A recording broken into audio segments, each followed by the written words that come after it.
வணக்கம்.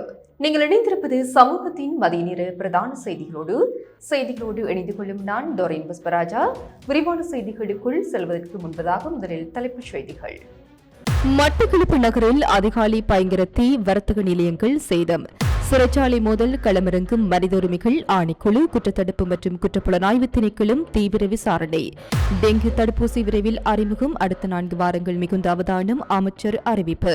TIN இலக்கத்தை பெற நீண்ட வரிசையில் நிற்க தேவையில்லை, மக்களுக்கு முக்கிய அறிவிப்பு. இந்த ஆண்டில் இதுவரை வீதி விபத்துகளில் 1424 பேர் உயிரிழப்பு, அதிர்ச்சி புள்ளி விவரம். வவுனியா கடவுச்சீட்டு அலுவலகத்தில் இடைத்தரகர்கள் ஆதிக்கமா, மக்கள் பரபரப்பு குற்றச்சாட்டு. தரவுகளை திரட்ட ஒன்று கூடும் வேலையற்ற பட்டதாரிகள், அரசியல் பிரமுகர்களுக்கும் அழைப்பு.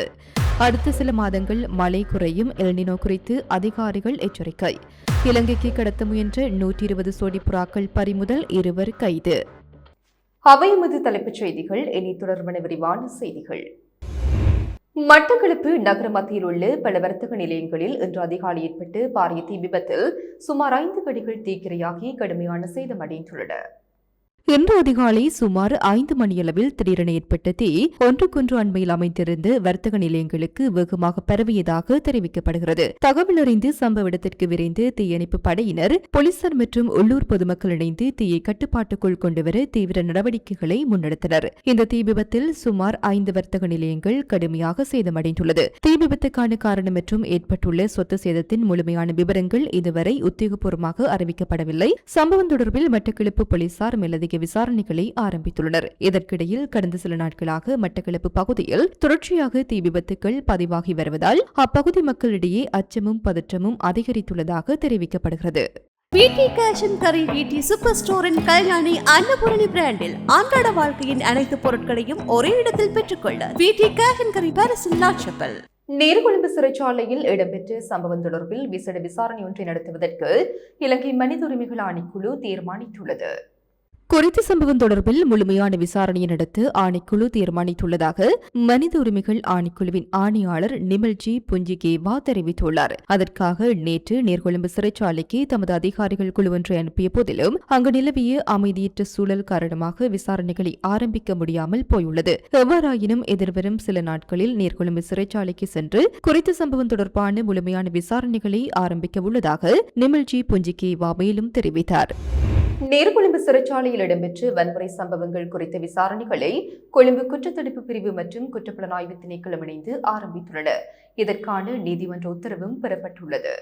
நேற்று முன்தினம் மற்றும் நேற்று இடம்பெற்ற வன்முறை சம்பவங்களில் மொத்தம் 26 பேர் உயிரிழந்துள்ளனர். இதில் 19 கைதிகளும் 7 சிறைச்சாலை அதிகாரிகளும் அடங்குவர் என நீதியமைச்சர் சட்டத்தரணி கர்ஷன நாணயக்கார தெரிவித்தார். 23 சிறைச்சாலை அதிகாரிகள் மற்றும் 54 கைதிகள் தொடர்ந்தும் சிகிச்சை பெற்று வருகின்றனர். அவர்களில் ஆபத்தான நிலையில் உள்ள 18 பேர் மேலதிக சிகிச்சைக்காக கொழும்பு தேசிய வைத்தியசாலையில் அனுமதிக்கப்பட்டுள்ளனர். சிறைச்சாலையில் இருந்த CCTV கண்காணிப்பு கேமராக்கள் மற்றும் உடல் பரிசோதனை இயந்திரங்கள் கைதிகளால் முற்றாக சேதப்படுத்தப்பட்டுள்ளன. சிறைச்சாலையின் செயற்பாடுகளை முடக்குவதே இந்த வன்முறையின் பிரதான நோக்கமாக இருந்துள்ளது. வன்முறைக்கு காரணமான சில கைதிகள் அகுணகொலபெலச மற்றும் வெலிக்கடை சிறைச்சாலைகளுக்கு மாற்றப்பட்டுள்ளனர். மேலதிக பாதுகாப்பு நடவடிக்கையாக நீர்கொழும்பு சிறைச்சாலையில் இருந்த சுமார் 700 கைதிகள் அகுணகொலபெலச, போகம்பர, அனுராதபுரம், பொலனருவி மற்றும் குருபிட் ஆகிய சிறைச்சாலைகளுக்கு அவசரமாக இடமாற்றம் செய்யப்பட்டுள்ளனர். நீர்கொழும்பு சிறைச்சாலையில் போலீசார் மற்றும் போலீஸ் விசேட அதிரடி படையினர் அப்பகுதியின் பாதுகாப்பிற்காக பெருமளவில் குவிக்கப்பட்டுள்ளதாக சிறைச்சாலைகள் ஊடக பேச்சாளர் மற்றும் சிறைச்சாலைகள் ஆணையாளர் AC கஜநாயக்க தெரிவித்தார். நீர்கொழும்பு சிறைச்சாலை வன்முறை சம்பவம் குறித்து முறையான மற்றும் விரிவான விசாரணைகளை நடத்தி அறிக்கை சமர்ப்பிக்க அமைச்சரவை அனுமதி வழங்கியுள்ளது. இதற்கமைய நேற்று கூடிய அமைச்சரவை ஓய்வு பெற்ற உயர் நீதிமன்ற நீதியரசர் பிரியந்த பெர்னாண்டோ தலைமையில் இக்குழுவை நியமித்துள்ளது. டெங்கு நோய் குறித்து வெளியான அறிக்கைகளின் அடிப்படையில் அடுத்து வரும் 4 வாரங்களுக்கு மிகுந்த அவதானத்துடன் செயல்படுமாறு சுகாதார அமைச்சர் நலிந்த ஜெயதிஸ் தெரிவித்துள்ளார். நேற்று கொழும்பில் நடைபெற்ற நிகழ்வொன்றில் கலந்து கொண்டு உரையாற்றிய போதே அவர் இதனை தெரிவித்தார். அங்கு டெங்கு நோய்க்காக உருவாக்கப்பட்ட தடுப்பூசியை நாட்டில் அறிமுகப்படுத்தப்பட உள்ளதாகவும் அவர் இதன்போது குறிப்பிட்டார். நாட்டில் இதுவரையில் டெங்கு நோயால் 61,060 பேர் பாதிக்கப்பட்டுள்ளதுடன் 39 பேர் உயிரிழந்துள்ளனர். இந்த மாதத்தின் முதல் 5 நாட்களில் மாத்திரம் 5,663 டெங்கு நோயாளர்கள் இனங்காணப்பட்டுள்ளதாக தேசிய டெங்கு நோய் கட்டுப்பாட்டு பிரிவின் பதில் இயக்குநர் கபில கென்னகர தெரிவித்தார். டிஏஎன் இலக்கத்தை பெற்றுக் கொள்வதற்காக பொதுமக்கள் நீண்ட வரிசையில் நிற்பதை தவிர்த்து நிகழ்நிலை முறை மூலம் அதனை இலகுவாக பெற்றுக்கொள்ள முடியும் என யாழ்ப்பாண பிராந்திய உள்நாட்டு இறைவரி ஆணையாளர் ஏ.பி. குணதுங்க தெரிவித்துள்ளார். யாழ்ப்பாண மாவட்ட அரசு அதிபர் மருதலிங்கம் பிரதீபனை பிராந்திய ஆணையாளர் நேற்று சந்தித்து கலந்துரையாடினார். அண்மைய நாட்களாக மக்கள் நீண்ட வரிசையில் நிற்பது குறித்து அரசு அதிபர் தொலைபேசியூடாக தொடர்பு கொண்டு உரிய அறிவுறுத்தல்களை வழங்கியமைக்காக ஆணையாளர் இதன்போது தனது நன்றியினை தெரிவித்துக் கொண்டார். இந்த கலந்துரையாடலில் கடந்த ஏப்ரல் 1ஆம் தேதி முதல் நடைமுறைக்கு வந்துள்ள உள்நாட்டு இறைவரி திருத்தச் சட்டத்தின்படி புதிய வங்கிக் கணக்கை திறப்பதற்கு கட்டட திட்ட ஒப்புதலை பெறுவதற்கு மோட்டார் வாகன பதிவு மற்றும் உரிமத்தை புதுப்பிப்பதற்கு நிலப்பதிவு அல்லது உரிமை மாற்றத்திற்கு மற்றும் கடன் அட்டைகளை பெற்றுக் கொள்வதற்கு டின் இலக்கம் கட்டாயமாக்கப்பட்டுள்ளது என ஆணையாளர் சுட்டிக்காட்டினார். அத்துடன் ஏற்கனவே பதிவு செய்திருப்பவர்கள் உள்நாட்டு இறைவரி திணைக்களத்தின் இணையதளத்திற்கு சென்று ஓடிபி இலக்கத்தை பெற்று தங்களது டின் இலக்கத்தை பார்வையிட முடியும். இதுவரை பதிவு செய்யாதவர்கள் www.ird.gov.lk என்ற இணையதளம் மூலமாகவோ அல்லது விண்ணப்ப படிவத்தை பூர்த்தி செய்து சமர்ப்பிப்பதன் மூலமாகவோ விண்ணப்பிக்கலாம் என தெரிவிக்கப்பட்டுள்ளது. புதிய பதிவுகளுக்கான சான்றிதழ்கள் அஞ்சல் மூலம் அனுப்பி வைக்கப்படும் என்றும் மேலதிக விவரங்களுக்கு 0222173333 என்ற இலக்கத்தை தொடர்பு கொள்ளலாம் என்றும் பிராந்திய ஆணையாளர் குறிப்பிட்டுள்ளார். இந்த ஆண்டு இதுவரை நாட்டில் இடம்பெற்ற வீதி விபத்துகளில் மொத்தம் 1424 பேர் உயிரிழந்துள்ளதாக இலங்கை போலீசார் தெரிவித்துள்ளனர். தேசிய விபத்து தடுப்பு வாரத்தை முன்னிட்டு அரசு தகவல் திணைக்களத்தில் நடைபெற்ற ஊடக சந்திப்பில் போக்குவரத்து கட்டுப்பாடு மற்றும் வீதி பாதுகாப்பு பணிப்பாளரும் சிரேஷ்ட போலீஸ் அத்தியட்சகருமான மனோஜ் ரணகலா இந்த தகவலை வெளியிட்டார். அவர் கூற்றுப்படி 2026 ஜனவரி 1 முதல் ஜூலை 5 வரை உயிரிழப்பை ஏற்படுத்திய 1355 வீதி விபத்துகள் பதிவாகியுள்ளன. 2025ஆம் ஆண்டின் இதே காலப்பகுதியுடன் ஒப்பிடுகையில் இந்த ஆண்டு வீதி விபத்துகளின் எண்ணிக்கை 108 ஆலும் உயிரிழப்புகளின் எண்ணிக்கை 110 ஆலும் அதிகரித்துள்ளதாக அவர் குறிப்பிட்டார். இந்த நிலைமை மிகவும் கவலைக்குரியது என தெரிவித்த அவர் சாரதிகளின் கவனக்குறைவு, பொறுப்பேற்ற வாகன ஓட்டம், அதிவேகம், மோசமான வீதி நிலைமைகள் மற்றும் வாகனங்களை முறையாக பராமரிக்காததால் ஏற்படும் இயந்திர கோளாறுகள் ஆகியவையே விபத்துகள் அதிகரிப்பதற்கான பிரதான காரணங்கள் என சுட்டிக்காட்டினார். மேலும் வீதி விபத்துகளில் உயிரிழப்பவர்களில் பாதசாரிகள் மற்றும் மோட்டார் சைக்கிள் ஓட்டுநர்களே அதிகளவில் உள்ளதாகவும் தெரிவித்தார். போலீசாரின் புள்ளி விவரங்களின்படி இந்த ஆண்டில் இதுவரை 488 மோட்டார் சைக்கிள் சாரதிகளும் 484 பாதசாரிகளும் வீதி விபத்துகளில் உயிரிழந்துள்ளனர். வவுனியா பிராந்திய கடவுச்சீட்டு அலுவலகத்தில் கடவுச்சீட்டு பெறுவதற்காக விண்ணப்பிக்கும் பொதுமக்களிடம் முறையற்ற வகையில் பணம் கோரப்படுவதாகவும் இடைத்தரகர்களின் ஆதிக்கம் அதிகரித்துள்ளதாகவும் பொதுமக்கள் விசனம் தெரிவிக்கின்றனர்.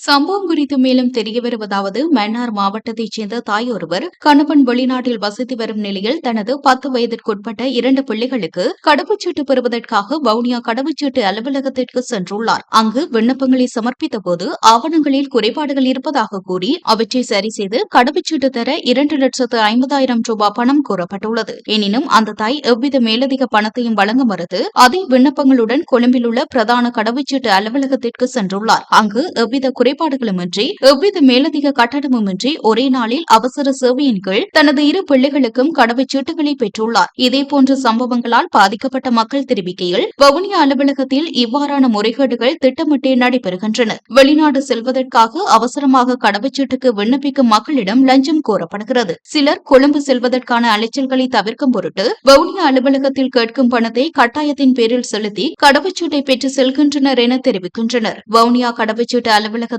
இடம்பெறும் இத்தகைய முறைகேடுகளையும் இடைத்தரகர்களின் சட்டவிரோத செயல்பாடுகளையும் கட்டுப்படுத்தவும் உரிய அதிகாரிகள் உடனடியாக தலையிட்டு உரிய விசாரணைகளை மேற்கொண்டு பொதுமக்களின் நலன் கருதி முறையான தீர்வை பெற்றுத்தர வேண்டும் என பாதிக்கப்பட்ட மக்கள் கோரிக்கை விடுத்துள்ளனர். Blue Ocean Group of Companies இலங்கையின் வளர்ச்சியோடு உங்கள் வாழ்க்கையையும் உயர்த்துகிறோம். தரவுகளை திரட்டிக் கொள்ளும் முகமாக பல்கலைக்கல்வியை நிறைவு செய்து பட்டங்களுடன் வேலையேற்ற பட்டதாரிகளாக உள்ள அனைவரும் எதிர்வரும் 12/7/2026 நாளன்று தந்தை செல்வ அரங்கில் ஒன்று கூடுமாறு குறித்த சங்கத்தின் செயலாளரினால் அழைப்பு விடுக்கப்பட்டுள்ளது.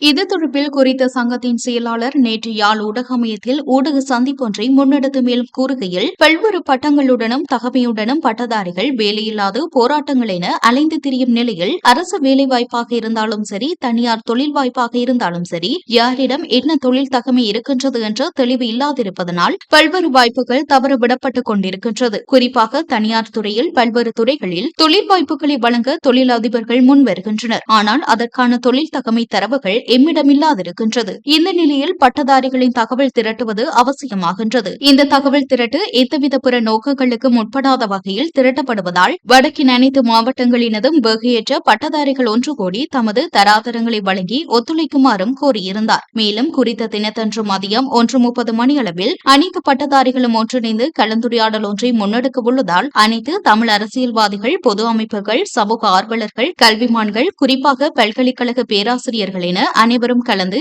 எமது அடுத்த கட்ட பயணத்துக்கான ஆலோசனைகளை வழங்க வேண்டும் என்றும் கோரியிருந்தார். வலுவடைந்து வரும் எல்னினோ உலகளாவிய காலநிலை நிகழ்வு காரணமாக இலங்கையில் அடுத்த சில மாதங்களில் மழையளவு குறைந்து வறண்ட காலநிலையும் அதிக வெப்பநிலையும் நிலவக்கூடும் என அதிகாரிகள் எச்சரித்துள்ளனர்.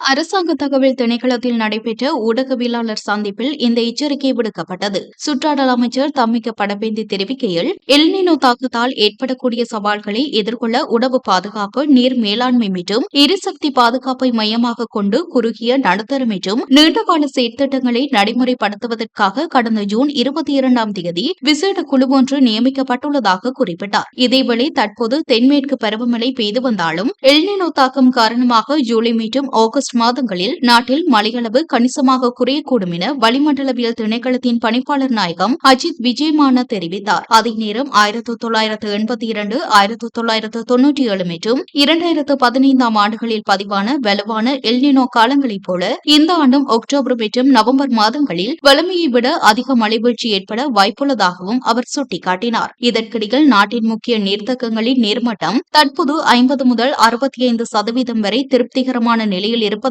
நீர்ப்பாசன திணைக்களம் மற்றும் மகாவலி அதிகார சபை தெரிவித்துள்ளன. இதனால் வரவிருக்கும் பெரும்போக்கு செய்கைக்கும் குடிநீர் விநியோகத்திற்கும் உடனடி பாதிப்பு இல்லை என அதிகாரிகள் தெரிவித்துள்ளதுடன் நீர்த்தேக்க நீரை மின்சார உற்பத்திக்காக பயன்படுத்துவதை கட்டுப்படுத்துமாறு இலங்கை மின்சார சபையிடம் கோரிக்கை விடுக்கப்பட்டுள்ளதாகவும் தெரிவித்துள்ளனர்.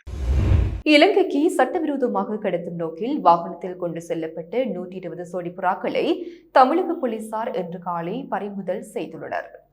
தமிழகத்தின் ராமேஸ்வரம் ஊடாக இலங்கைக்கு புறாக்களை கடத்தும் திட்டத்துடன் பாம்பன் பாலம் வழியாக வாகனத்தில் எடுத்துச் செல்லப்பட்ட போது போலீசார் மேற்கொண்ட சோதனையில் அவை கைப்பற்றப்பட்டதாக தெரிவிக்கப்பட்டுள்ளது. இந்தியாவின் தமிழக பகுதிகளில் இருந்து அண்மை காலமாக பல்வேறு வகையான பறவைகள் இலங்கைக்கு சட்டவிரோதமாக கடத்தப்படுவதாக கிடைத்த தகவலின் அடிப்படையில் போலீசார் தீவிர கண்காணிப்பு மற்றும் சோதனை நடவடிக்கைகளை மேற்கொண்டிருந்தனர். அதன் தொடர்ச்சியாக நடத்தப்பட்ட சோதனையிலேயே 120 சோடி புறாக்கள் பறிமுதல் செய்யப்பட்டதுடன் அவற்றை கடத்த முயன்றதாக கூறப்படும் 2 சந்தேக நபர்களும் கைது செய்யப்பட்டுள்ளனர். சம்பவம் தொடர்பில் மேலதிக விசாரணைகளை தமிழக போலீசார் முன்னெடுத்து வருகின்றனர். ராயல்டி என்ஜினியரிங் வழங்கும் நவீன அடுக்குமாடி குடியிருப்புகள் இப்போது விற்பனைக்கு. Colombo 6 Wellawatte bus line hall ரோட்டுக்கு மிக அருகாமையில். நாட்டின் பிரஜைகளாக வரி விதிப்பு குறித்து முறையான புரிதலை ஏற்படுத்திக் கொள்வதன் மூலம் நாட்டின் பொருளாதார மற்றும் சமூக பரிமாற்றத்தை நோக்கிய பயணத்திற்கு நமது பங்களிப்பை மிக உயர்ந்த அளவில் வழங்க முடியும் என தொழிலமைச்சரும் நிதி மற்றும் திட்டமிடல் பிரதி அமைச்சருமான அனில் ஜெயித் பெர்னாண்டோ தெரிவித்தார். ஜனாதிபதி அலுவலகத்தின் வருமான நிர்வாக சீர்திருத்தங்கள் மற்றும் நவீனமயமாக்கல் பிரிவினால் ஏற்பாடு செய்யப்பட்டுள்ள வரிசக்தி 2026 தேசிய வரிவாரத்தின் ஆரம்ப நிகழ்வு நேற்று பிற்பகல் சபாநாயகரின் தலைமையில் ஜனாதிபதி அலுவலகத்தில் நடைபெற்றது. அங்கு கலந்து கொண்டு கருத்து தெரிவிக்கும் போதே அவர் மேற்கண்டவாறு குறிப்பிட்டார். இன்று வரி செலுத்தும் முறைமை ஒரு இலகுவான செயல்முறையாக மாற்றப்பட்டு மின் கட்டமைப்பு சீராக்கப்பட்டுள்ளதுடன் வரி வசூலிக்கும் முறை இன்று முறையாக நடைபெறுகிறது. அதேபோன்று நியாயமான முறையில் வசூலிக்கப்படும் அந்த பணத்தை மிகவும் சிக்கனமாக சமூகத்தின் நலனுக்காக எவ்வாறு பயன்படுத்துவது என்ற பொறுப்பை அரசாங்கம் இனம் கண்டுள்ளது. அந்த நிதி ஒழுக்கத்தை முறையாக முன்வைக்க தவறினால் மக்கள் வரி செலுத்துவதில் காலதாமதம் காட்டுவார்கள். கடந்த காலத்தில் அது நடந்துள்ளது. எனவே உயர்ந்த நிதி ஒழுக்கத்துடன் வரி வசூலிக்கும் செயல்முறையை அரசாங்கம் ஆரம்பித்துள்ளது. மோசடி, ஊழல் மற்றும் வீண் விரயங்களுக்கு நாம் எவ்விதத்திலும் இடமளிக்க மாட்டோம். எனவே நாட்டை கட்டியெழுப்ப வேண்டுமானால் நாம் அனைவரும் உணர்வுடன் இப்பணியில் பங்களிக்க வேண்டும். அது சட்டத்தினால் மாத்திரம் நடைபெற வேண்டியதொன்றல்ல. எனவே நாட்டின் அனைத்து மக்களும் தங்களது பொறுப்பை சரியாக நிறைவேற்றுவார்கள் என நாம் நம்புகிறோம் என்றார். கந்தளாய் சமீப காலமாக நவீன வசதிகளுடன் கூடிய சுற்றுலா வலய மேம்பாட்டு திட்டங்களின் மூலம் உள்நாட்டு மற்றும் வெளிநாட்டு சுற்றுலா பயணிகளை பெரிதும் கவர்ந்து வரும் வரலாற்று சிறப்புமிக்க கந்தளாய் குளம் தற்போது சில பொறுப்பற்ற நபர்களின் செயல்பாடுகளினால் மாசடையும் அபாயத்தை எதிர்கொண்டுள்ளது.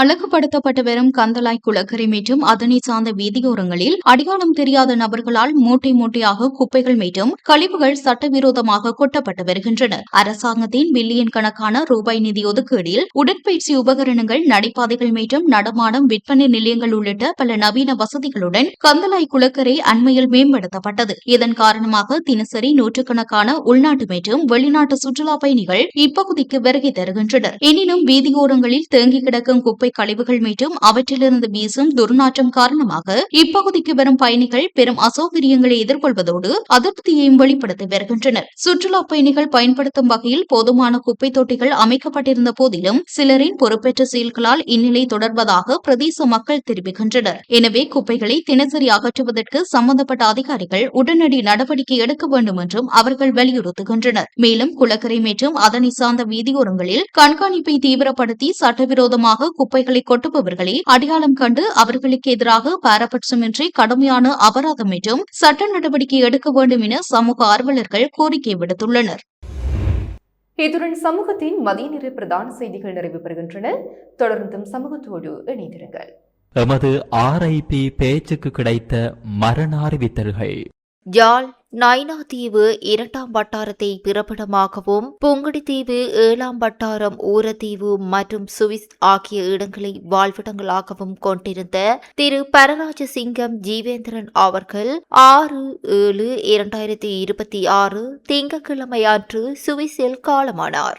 யாழ் காரிநகர் சிவகாமி அம்மன் கோவிலடியை பிறப்பிடமாகவும் வலந்தலையை வதிவிடமாகவும் கொண்டிருந்த திரு பரமன் ஐயாத்துரை அவர்கள் 6/7/2026 திங்கட்கிழமை அன்று காலமானார்.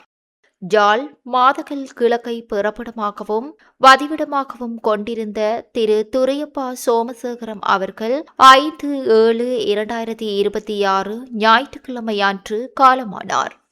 யாழ் இடைக்காட்டை பிறப்பிடமாகவும் இடைக்காடு மற்றும் வவுனியா ஆகிய இடங்களை வாழ்விடங்களாகவும் கொண்டிருந்த திருமதி ராசமணி சிவஞானம் அவர்கள் 6/7/2026 திங்கட்கிழமை அன்று காலமானார். மேலே அறிவிக்கப்பட்ட அனைத்து மரண அறிவித்தல் இறுதிக்கிரியை பற்றிய தகவல்களை அறிந்து கொள்ள ரிப் பேஜை பார்வையிடுங்கள். இதற்கான லிங்க் கீழிருக்கும் டிஸ்கிரிப்ஷனில் பார்வையிடலாம். இது போன்ற செய்திகளை தெரிந்து கொள்ள சமூகம் நியூஸ் சேனலை சப்ஸ்கிரைப் செய்து அருகில் உள்ள பெல் பட்டனை கிளிக் செய்யுங்கள். மேலும் இது போன்ற செய்திகளை உடனுக்குடன் தெரிந்து கொள்ள சமூகமீடியா.com என்ற இணையதளத்தின் வாயிலாகவும் எங்களுடன் இணைந்திருங்கள்.